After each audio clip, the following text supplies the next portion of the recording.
नमस्कार, नवभारत टाइम्स में आपका स्वागत है। आपके साथ मैं हूं विनीत त्रिपाठी। झालावाड़ के पिपलोदी गांव में बीते शुक्रवार 25 जुलाई को ऐसा दर्दनाक हादसा हुआ जिससे पूरे देश का कलेजा कांप गया। घर से स्कूल पढ़ने गए मासूम बच्चों पर स्कूल की छत गिर पड़ी। इस हादसे में 7 बच्चों की जान चली गई। अभी भी कुछ बच्चों का अस्पताल में इलाज चल रहा है। पूरे देश में इस घटना के बाद सरकार और प्रशासन के खिलाफ लोगों का गुस्सा फूटा, जिनकी लापरवाही की सजा इन बच्चों ने अपनी जान देकर चुकाई। पिपलोदी गांव में जब बच्चों का अंतिम संस्कार किया गया तो यकीन मानिए हर इंसान रो रहा था। गांव में किसी भी घर का चूल्हा नहीं जला, किसी ने खाना नहीं बनाया, क्योंकि गांव ने अपने 7 मासूम बच्चों को खो दिया था। ये एक ऐसा अंतहीन दर्द है जिसको शब्दों में बयां करना बेहद मुश्किल है। इस घटना पर पहली बार स्कूल की प्रधानाचार्य का बयान सामने आया है। प्रिंसिपल मीना गर्ग रो रही हैं। रोते रोते उनका कहना है कि इलाके में पिछले कुछ दिनों से लगातार बारिश हो रही थी। बाहर और आंगन पूरी तरह से गीला था। वहां पर बच्चों को प्रार्थना हम नहीं करा सकते थे। इस कारण से बच्चों को क्लासरूम के अंदर ही प्रार्थना करा रहे थे। मैं एक क्लासरूम से दूसरे क्लास पहुंची ताकि उस क्लास के बच्चों को भी यहां पर इकट्ठा कर लूं, बुला लूं, और उसी वक्त जब मैं दूसरे क्लास में एंट्री करी, ये हादसा हो गया। इतना कहकर प्रिंसिपल मीना गर्ग फफक फफक कर रो पड़ती हैं। क्या नाम है आपका? जी सर, मेरा नाम मीना गर्ग। प्रधानाचार्य हो? जी सर। कैसा हादसा हुआ आज? सर, मैं 7:30 बजे स्कूल पहुंची, बच्चों को इकट्ठा करा प्रार्थना के लिए। बाहर बरामदा गीला हो रहा था, चौगान गीला हो रहा था, इसलिए जब भी चौगान और बरामदा गीला होता है हम कमरे में नहीं करवाते उस टाइम प्रार्थना। बच्चों को इकट्ठा किया, मैं अंदर कमरे में थी। मैं दूसरे कमरे में बच्चों को जैसे ही बुलाने गई, जैसे ही मैं बाहर निकली एकदम से हादसा हो गया। तो विद्यालय भवन जर्जर था क्या स्थिति? जी, विद्यालय भवन कोई जर्जर अवस्था में नहीं था। 2022-23 में भी यहाँ पर छत की मरम्मत का कार्य करवाया गया था सर। कितने लागत में करवाया गया था? सर, इसका अनुमान हमें नहीं, सरपंच के द्वारा करवाया गया था। तो पानी नहीं टपकता था मतलब आपका? जी सर, स्कूल की बिल्डिंग में पानी बिल्कुल भी नहीं टपकता था। 2 कमरों में हमारे पानी टपकता है, तो हमने उनको लॉक कर रखा है। तो उसमें नहीं पढ़ाया जाता? नहीं सर, उनमें हम कभी भी बच्चों को नहीं बिठाते। तो जिनका कार्य मरम्मत का कार्य हुआ वही बिल्डिंग गिरी है? जी सर। अब आपका और क्या कहना है इस बारे में? मतलब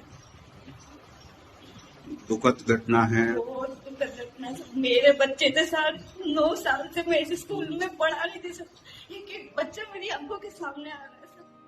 आगे प्रिंसिपल बताती हैं कि मैं 9 साल से यहाँ पर बच्चों को पढ़ा रही हूँ। जिस क्लासरूम की छत गिरी है उसका 2022-23 में ही मरम्मत करवाई गई थी। गांव के सरपंच ने ही इस स्कूल की मरम्मत करवाई थी। इस छत से पानी भी नहीं टपकता था।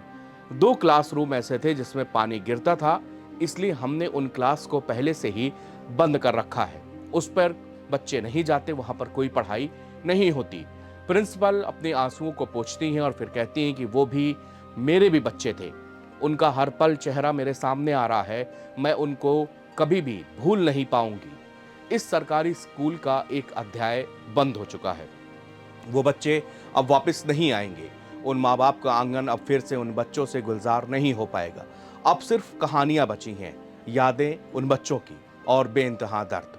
ऐसा दर्द और ऐसी कसक जो जीने नहीं देती, क्योंकि जीने की वजह अब इस दुनिया में है नहीं। शनिवार की सुबह झालावाड़ के एसआरजी हॉस्पिटल की मॉर्चरी के बाहर मातम पसरा था। रोते बिलखते परिजनों, रोती बिलखती माओं का चीखें कलीजा चीर रही थी। कुछ माताएं अपने बच्चों के शवों से लिपटी बैठी थी। उन्हें छोड़ने के लिए वो तैयार नहीं थी। ये कुछ सबको स्तब्ध कर रहा था, मौन कर रहा था, और आंसुओं की झड़ी लग रही थी। शायद अभी भी वो लोग यकीन नहीं कर पा रहे थे कि उनका लाल अब इस दुनिया में नहीं रहा। माँ बाप के आंसू सूख नहीं रहे। एक माँ बिलखते हुए बार बार यही कह रही थी, मेरे 2 बच्चे थे, दोनों चले गए, मैं क्यों जिंदा हूँ, भगवान मुझे भी उठा ले। एक ही घर से एक भाई और बहन की अर्थी एक साथ उठी। कान्हा और मीना 2 भाई बहन इस हादसे में अपनी जान गंवा बैठे। हादसे के बाद सरकार हरकत में आई है। 7 बच्चों की मौत के बाद जागी सरकार ने प्रदेश के सभी सरकारी भवनों की निर्माण सुरक्षा को लेकर स्थायी कमेटियों का गठन किया है। ये कमेटियां अब हर साल 15 जून से पहले अपनी एक रिपोर्ट सरकार को भेजेंगी। यानी स्कूलों में नया सत्र 1 जुलाई से शुरू होता है और स्कूल खुलने से 15 दिन पहले भवन की सुरक्षा संबंधी रिपोर्ट तैयार करके भेजनी होगी। सभी सरकारी स्कूल, कॉलेज, छात्रावास, कार्यालय, सड़कों और पुलों की रिपोर्ट भी बनानी होगी। हर साल जून के अंतिम सप्ताह में मानसून की एंट्री हो जाती है। ऐसे में मानसून के आने से पहले रिपोर्ट भेजनी पड़ेगी। राज्य सरकार ने एक कमेटी राज्य स्तर की भी बनाई है। इसमें अध्यक्ष सार्वजनिक निर्माण विभाग के ACS होंगे।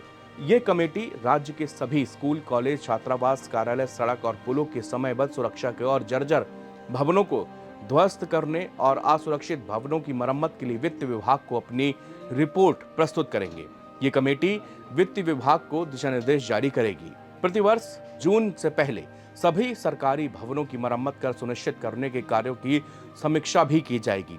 सभी जिलों में जिला स्तरीय कमेटियां भी बनाई जाएंगी जो हर वर्ष 15 जून से पहले असुरक्षित भवन, पुलों और ऐसे निर्माणों को चिन्हित करेंगे और मरम्मत का कार्य पूरा किया जाना सुनिश्चित करेंगे। राज्य स्तरीय कमेटी में एक अध्यक्ष और 9 सदस्य बनाए गए हैं। सार्वजनिक निर्माण विभाग के अतिरिक्त मुख्य सचिव को इसका अध्यक्ष नियुक्त किया गया है।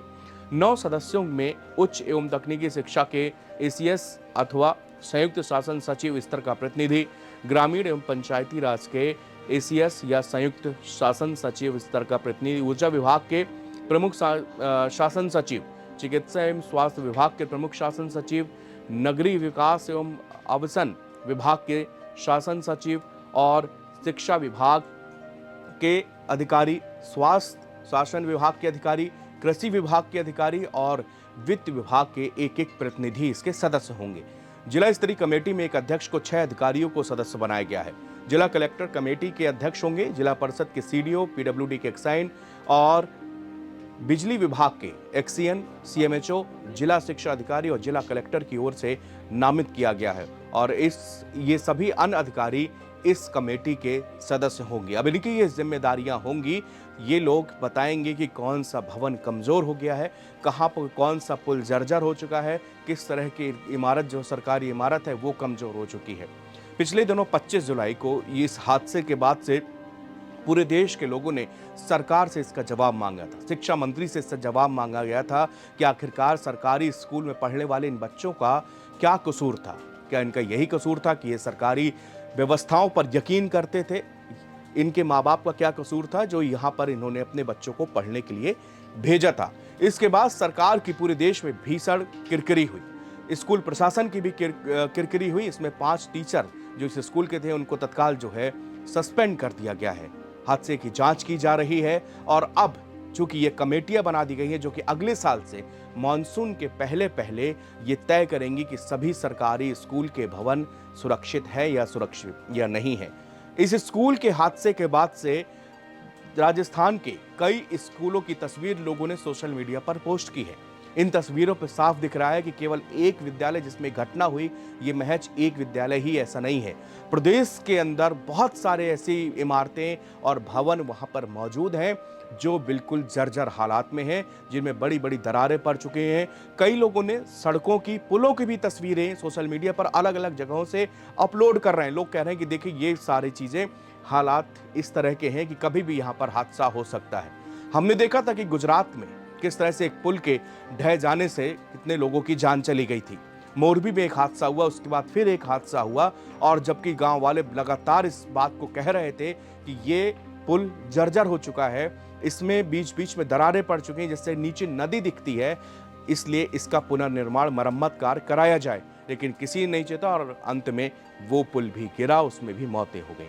जब ये सरकारी व्यवस्थाएं इस तरह से गिरती हैं और लोगों की जान जाती है, तब सवाल ये उठता है कि क्या इंसानी जान इतनी सस्ती है जो इस सिस्टम के खराब और निकम्मेपन वाले रवैये के कारण जाती रहेगी और कोई भी इनसे सवाल नहीं कर पाएगा।